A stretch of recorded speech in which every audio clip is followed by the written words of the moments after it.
তো ফাইনালি এখন আসি হচ্ছে সাদা পাথর। সাদা পাথর যেখানে নীল জল পাথরের অনন্য রূপ আর পাহাড়ি বাতাস মনকে মোহিত করে তোলে।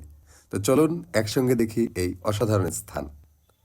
তো আমি এখন রওনা হয়েছি সাদা পাথরের দিকে।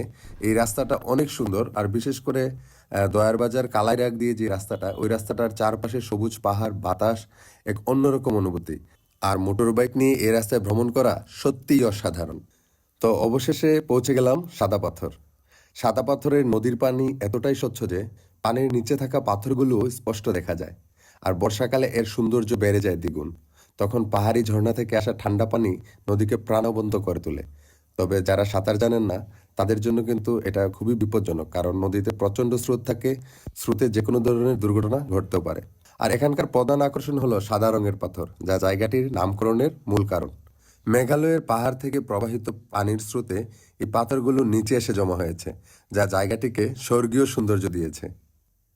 চারপাশে সবুজে ঘেরা পাহাড়, যার মধ্যে দিয়ে শীতল বাতাস বইতে থাকে। প্রকৃতিপ্রেমীদের জন্য এটি একটি আদর্শ স্থান, যেখানে শহরের কোলাহল থেকে দূরে প্রকৃতির নিবিড় আলিঙ্গন উপভোগ করা যায়। পর্যটকরা এখানে নৌকা ভ্রমণের মাধ্যমে নদীর সৌন্দর্য উপভোগ করতে পারেন। অনেকে পানিতে নেমে গোসল করে, কারণ এখানকার পানি একদম ঠান্ডা এবং সতেজ। তাছাড়া সাদা পাথরে বসে সহজেই মেঘালয়ের পাহাড়ি সৌন্দর্য উপভোগ করা যায়। মেঘাচ্ছন্ন পাহাড়ের দৃশ্য এখানকার অন্যতম বিশেষ আকর্ষণ। কেন ঘুরতে যাবেন সাদা পাথর? কারণ সাদা পাথর প্রাকৃতিক সৌন্দর্যের এক স্বর্গরাজ্য। পরিষ্কার ও ঠান্ডা পানিতে নেমে গোসলের সুযোগ, পাহাড়, নদী ও ঝর্ণার মিশেলে এক অনন্য দৃশ্য। ফটো ও ভিডিওগ্রাফির জন্য কিন্তু দারুণ স্থান।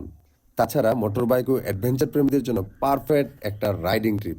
তো যাওয়ার উপায়: সিলেট শহরের আম্বরখানা থেকে বাস, সিএনজি, লেগুনা যে কোনো যানবাহনে কিন্তু আপনি যেতে পারবেন সাদা পাথর। আর যারা মোটরসাইকেলে যাবেন, তারা দয়ার বাজার কালাইরা গ্রাম হয়ে একদম স্পটে চলে যেতে পারবেন। সো সাদা পাথর প্রকৃতিপ্রেমী ও অ্যাডভেঞ্চার প্রেমীদের জন্য এক অসাধারণ গন্তব্য। যারা প্রাকৃতিক সৌন্দর্য কাছ থেকে উপভোগ করতে চান, তাদের জন্য এটি অবশ্যই একবার ঘুরে দেখার মতো জায়গা। তো কেমন লাগলো ভিডিও? ভিডিও ভালো লেগে থাকলে লাইক, কমেন্ট অ্যান্ড শেয়ার। আল্লাহ হাফেজ।